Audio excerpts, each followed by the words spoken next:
En la televisión mexicana, todos vieron a Ángel Robles como una víctima, hasta que la policía demostró que su tragedia era un guión calculado. Año 2016, un reality musical en horario estelar. Ángel sube al escenario y antes de cantar entrega la historia perfecta. Joven de Ecatepec, sin estudios, padre soltero, trabajos informales, noches sin comer, un hijo que solo lo tiene a él. No habla.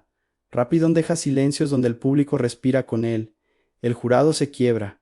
Las redes lo convierten en símbolo. México lo adopta, pero algo en su relato sonaba demasiado perfecto. En cada detalle tenía moraleja.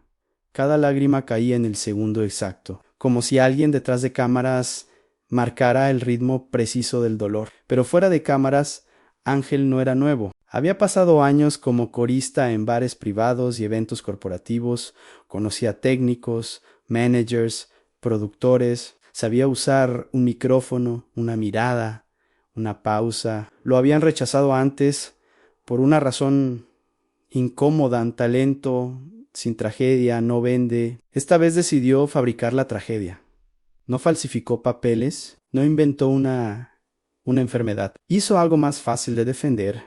Editó su vida. Quitó lo que lo hacía común. Exageró lo que lo hacía superación. Construyó un personaje y lo interpretó mejor que cualquier canción. Los productores lo entendieron de inmediato. Ese padre roto era oro. En cada episodio lo empujaron a llorar un poco más, a mencionar al hijo, a mostrar la casa humilde. Todo encajaba demasiado bien. Y cuando algo encaja demasiado bien, suele ser falso. Ángel avanzó. Subieron seguidores. Llegaron reuniones, regalos, ropa nueva, cenas, choferes. El problema en la imagen cuesta. Su vida se volvió cara y su ingreso real seguía siendo incierto. La presión por sostener el personaje creció. Entonces tomó la decisión que lo cambió todo en sí. La fama se construyó con una mentira. El dinero también podía salir de esa mentira. Sin anunciarlo empezó a pedir apoyos privados y socios a puerta cerrada. Primero fue discreto, luego fue constante. Nadie dudó porque la televisión ya lo había validado. Cierrian, y esa validación estaba a punto de convertirse en su arma más peligrosa. El crimen de Ángel Robles no empezó con un arma, empezó con un mensaje amable y un confía en mí. Con el reality aún al aire, Ángel abrió la puerta a oportunidades exclusivas. A ciertos fans les mandaba audios. Tú sí creíste en mí desde el principio. A pequeños empresarios les enviaba videos personalizados con el logo del programa detrás. Estoy armando shows privados, necesito socios. Ofrecía 3 cosas en conciertos íntimos: participación en proyectos musicales y una supuesta inversión con retorno rápido cuando firmara con una disquera. La trampa era perfecta porque parecía profesional. Nunca pedía efectivo, pedía transferencias. Mandaba contratos en PDF con firmas escaneadas, mostraba capturas de supuestos calendarios. Respondía rápido, de madrugada, como si trabajara sin descanso. Y cada vez que alguien dudaba, soltaba el anzuelo emocional en "es por mi hijo". Al inicio fueron montos pequeños, a luego miles, después decenas de miles. Algunas víctimas vendieron un coche, otras pidieron préstamos, varias callaron por vergüenza.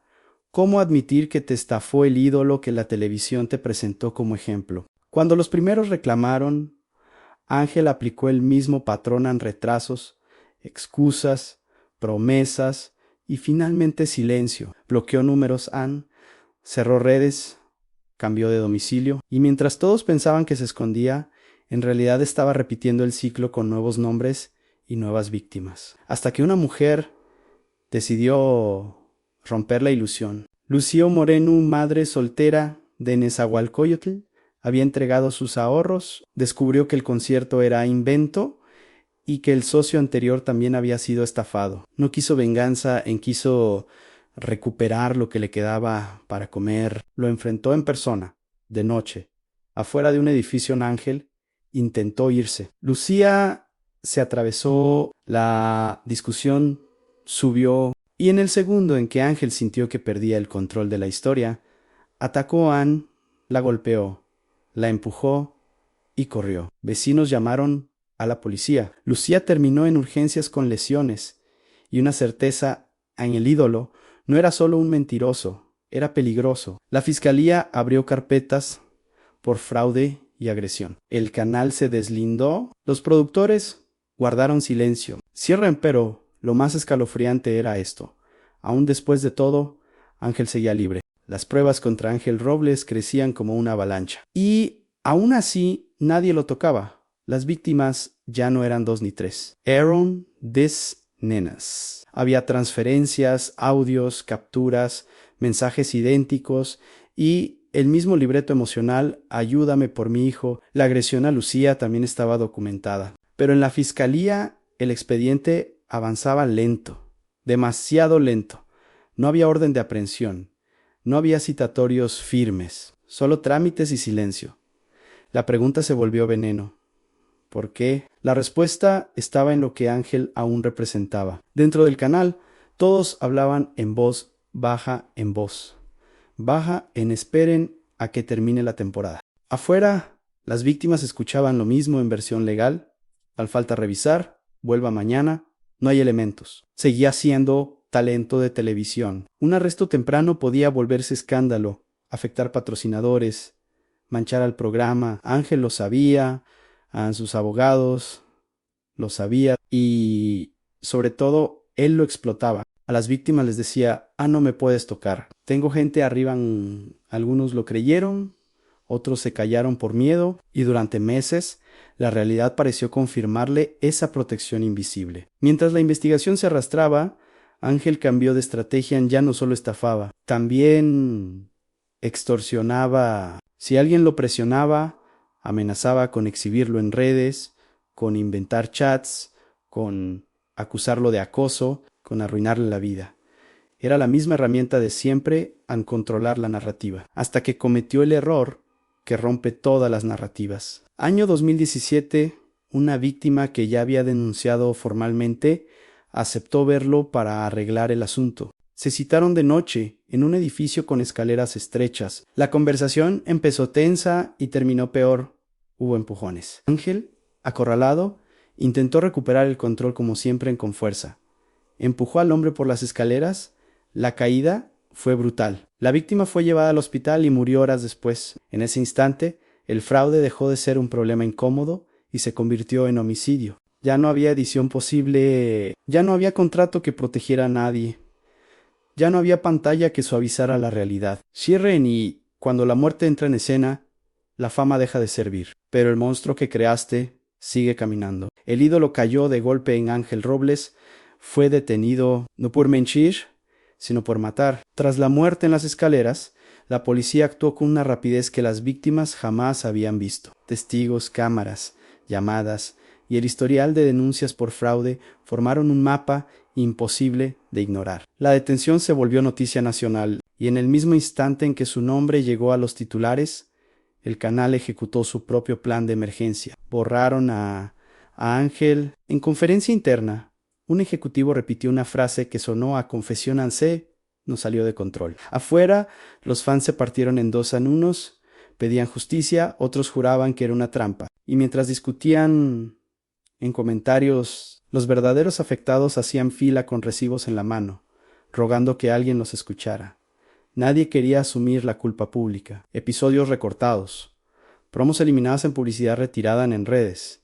Silencio, como si nunca hubiera existido. El reality siguió al aire, pero la narrativa cambió de superación a traición. Los mismos que antes lo presentaban como ejemplo, ahora hablaban de engaño y sorpresa. En el juicio, el personaje se desmoronó. Salieron las transferencias, los PDFs falsos, los audios, los mensajes, la agresión a Lucía y los testimonios de quienes vendieron cosas para invertir. Quedó claro que no fue un error aislado, fue un sistema, una mentira sostenida con manipulación y luego con violencia. Ángel intentó defenderse con la única herramienta que dominaba a la historia. Quiso presentarse como víctima de malentendidos, como artista presionado, como hombre perseguido, pero esta vez no había edición, no había música emotiva, no había aplausos que lo salvaran, había expedientes, peritajes y una familia llorando en la sala. La sentencia llegó, condena por homicidio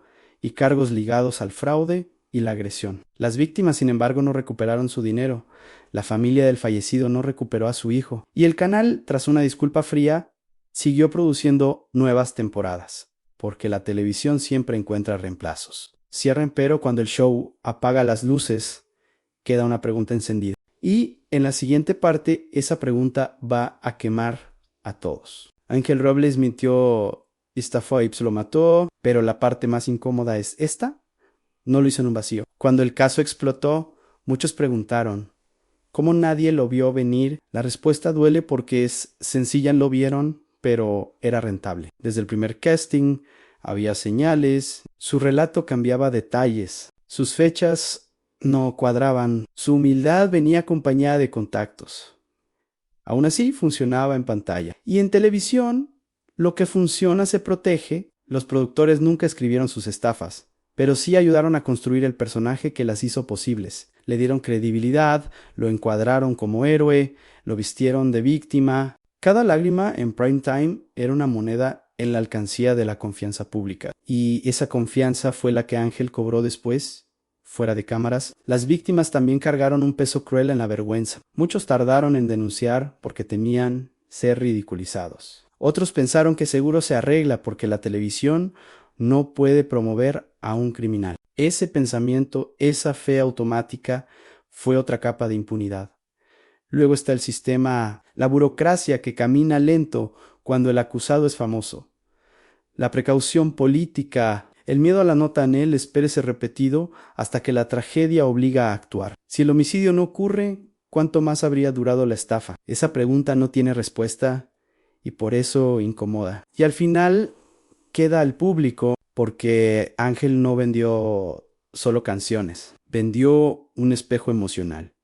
La gente no compraba boletos, compraba esperanza, compraba la idea de que la vida premia al que lucha. Cuando ese mito se rompe, duele y el dolor busca culpables. La justicia llegó tarde. Para algunos, nunca llegó. Los expedientes cerraron con sentencias, pero los vacíos quedaron abiertos, en deudas, traumas, desconfianza, y el canal siguió adelante como si el escándalo fuera solo un bache de PR. Entonces aparece la verdadera pregunta, la que nadie quiere enfrentar. Si una mentira televisiva termina en un crimen real, ¿quién es responsable de haberla convertido en espectáculo? Cierre Anne la siguiente parte. Esa pregunta se convierte en la lección final y no es cómoda para nadie. La última escena de esta historia no ocurre en la cárcel de Ángel Robles. Ocurre en tu sala, frente a la pantalla, justo cuando decides creer.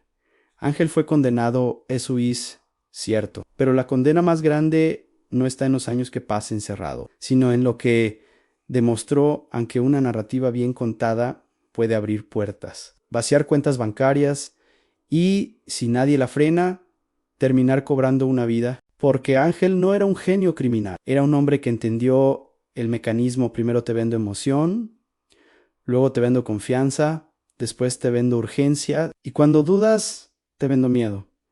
Ese fue su embudo, esa fue su estrategia. El canal dirá que no podía saber, los productores dirán que solo hacían televisión, los fans dirán que nadie se lo imaginaba y el sistema dirá que siguió el proceso, pero las víctimas recuerdan otra cosa, que avisaron, que mostraron pruebas, que suplicaron acción y que les pidieron paciencia, hasta que alguien murió. Esta historia también muestra cómo se fabrica un monstruo sin querer, no con sangre, sino con aplausos, no con balas, sino con rating. Cada episodio que reforzó el personaje, cada clip viral que lo santificó, cada comentario que decía te creemos, fue un ladrillo. Y Ángel, ladrillo por ladrillo, construyó una fortaleza de impunidad.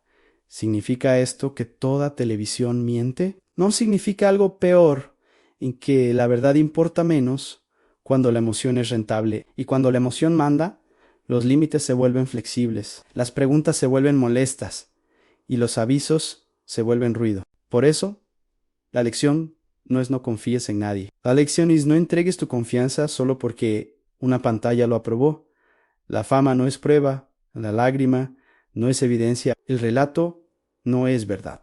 Y si apuestas dinero, apuestas también tu futuro, aunque no lo notes. La próxima vez que un programa te presente al héroe perfecto, hazte una pregunta simple. ¿Qué parte no estoy viendo? Cierren, porque cuando una mentira se vuelve famosa, la realidad siempre cobra, y la factura casi nunca la paga el que aplaudiste.